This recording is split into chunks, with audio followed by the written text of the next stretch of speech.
नमस्कार, आप देख रहे हैं SPN9 न्यूज और स्वागत है आपका हमारी खास अपडेट में। मैं हूं आपके साथ अभिलाष।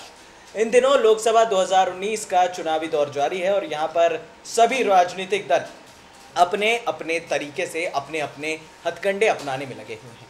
कहीं पर रैलियों का दौर जारी है तो कहीं पर कई नेता जिन्हें टिकट नहीं दिया गया है उसके बावजूद प्रमोशन कर रहे हैं। ऐसे में बिहार के एक नामी नेता और सॉफ्ट मुस्लिम चेहरे कहे जाने वाले शाहनवाज हुसैन को जब पार्टी ने इस बार चुनाव नहीं लड़वाने का फैसला लिया तो इस बार कई तरह के कयास लगे कि शाहनवाज हो सकता है कांग्रेस में शामिल हो जाएंगे, शाहनवाज हो सकता है कि किसी और पार्टी में शामिल हो सकते हैं। लेकिन शाहनवाज हुसैन को स्टार प्रचारक के रूप में उतारकर भारतीय जनता पार्टी ने पूरी दुनिया को कंफ्यूज कर दिया, पूरे देश को कंफ्यूज कर दिया कि आखिरकार शाहनवाज का प्रमोशन हुआ है या फिर शाहनवाज का डिमोशन हुआ है। ऐसे में पहली बार आज शाहनवाज हुसैन मीडिया से मुखातिब हुए और मीडिया से मुखातिब होने के बाद उन्होंने सीधा सीधा कांग्रेस पार्टी पर निशाना साधा।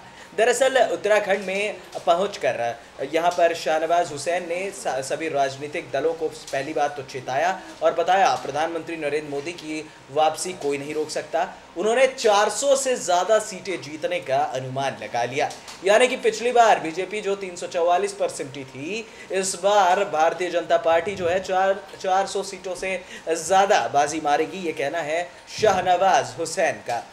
हालांकि शाहनवाज हुसैन ये भूल गए कि ये वही भारतीय जनता पार्टी है जिसने उन्हें भागलपुर से इस बार चुनाव नहीं लड़ने का मन बनवाया है।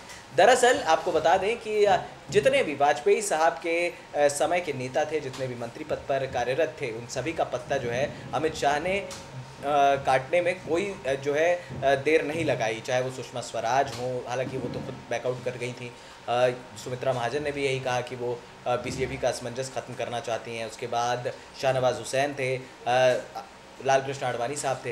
तो ऐसे ऐसे नेताओं का जब पत्ता कटा तो साफ दिख रहा था कि वाजपेयी जी के बैच का इन्हें कोई भी मंत्री नहीं चाहिए। लेकिन इसके बावजूद भारतीय जनता पार्टी के लिए शाहनवाज हुसैन की वफादारी देखते ही बनती है। हो सकता है लोग इनसे और ज़्यादा प्रोत्साहित हों। तो आइए आपको सुनाते हैं क्या कुछ कहा शाहनवाज हुसैन ने उत्तराखंड में प्रेस कॉन्फ्रेंस के दौरान। उत्तर प्रदेश के अंदर भी हम 73 से बढ़ने वाले हैं। बिहार के अंदर भी कम से कम 40 में 39 सीट हम जीतने वाले। उत्तराखंड प्रधानमंत्री जी के दिल में बसता। यहाँ के लोग नरेंद्र मोदी जी को उतना ही प्यार करते हैं जितना उनके गृह राज्य के लोग या जितना काशी के लोग उनसे प्यार करते हैं। और प्रधानमंत्री जी ने उत्तराखंड में ऐसे 4 धाम है ही, 5वां धाम भी बताया है जो सैनिकों का है। मैं मानता हूं कि उत्तराखंड इस बार 5 की 5 सीट प्रधानमंत्री नरेंद्र मोदी जी को प्रधानमंत्री बनाने के लिए योगदान करेगा, इसमें कोई शक नहीं। कांग्रेस पार्टी अभी से भाषा की मर्यादा, कांग्रेस के प्रवक्ता टेलीविजन के स्टूडियो में गिलास फेंक रहे हैं, पानी फेंक रहे हैं, खींच निकाल रहे हैं। हार सामने देखकर भी बड़े मन से कांग्रेस को चुनाव से पहले ही हार स्वीकार कर लिया है कांग्रेस ने, क्योंकि उसका सबसे बड़ा प्रमाण है कि राहुल गांधी जी अमेठी छोड़ के वायनाड चले गए। आखिर क्या वजह है? कांग्रेस के सेनापति ही अगर मैदान छोड़ गए उत्तर प्रदेश में तो उनके उम्मीदवारों की हालत क्या होगी? राहुल गांधी जी को जवाब देना चाहिए कि क्या वजह है कि आपने पूरे देश में एक सीट तलाशी जहां देश का बहुसंख्यक समाज अल्पसंख्यक में है। आपको क्या बहुसंख्यक समाज पर भरोसा नहीं? वहां पर वायनाड से हमारे मित्र थे, कांग्रेस में थे, उनका भी नाम शाहनवाज साहब था, तो वो वहां से सांसद होते थे, बहुत बेहतरीन सांसद थे। उनका देहांत हो गया।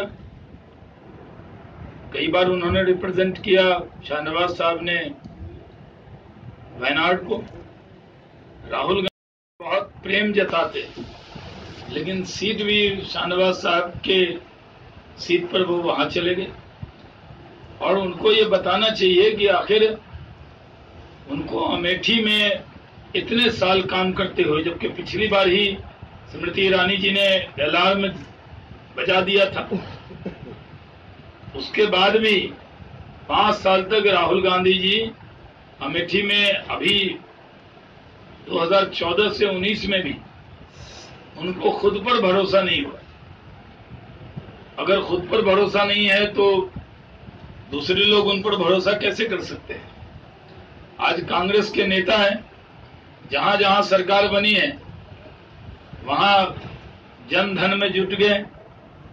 आपने देखा कि मध्य प्रदेश में भी आईटी रेट्स में कितने बड़े बड़े ब्रीफकेस निकल रहे हैं, कितने पैसे निकल रहे हैं, किसी नेता के घर से नहीं। तो देखा आपने किस तरह से शाहनवाज हुसैन पूरी तरह से नजर आए अपने अपने तरीकों से बात करते हुए। उनके मुताबिक एक बार फिर भारतीय जनता पार्टी जो है अपनी सरकार बनाएगी, एक बार फिर भारतीय जनता पार्टी जीत का परचम लहराएगी। फिलहाल इस खास अपडेट में इतना ही, हमें दे दीजिए इजाजत और हाँ, हमारे चैनल SPN9 न्यूज़ को सब्सक्राइब करना मत भूलिएगा। नमस्कार।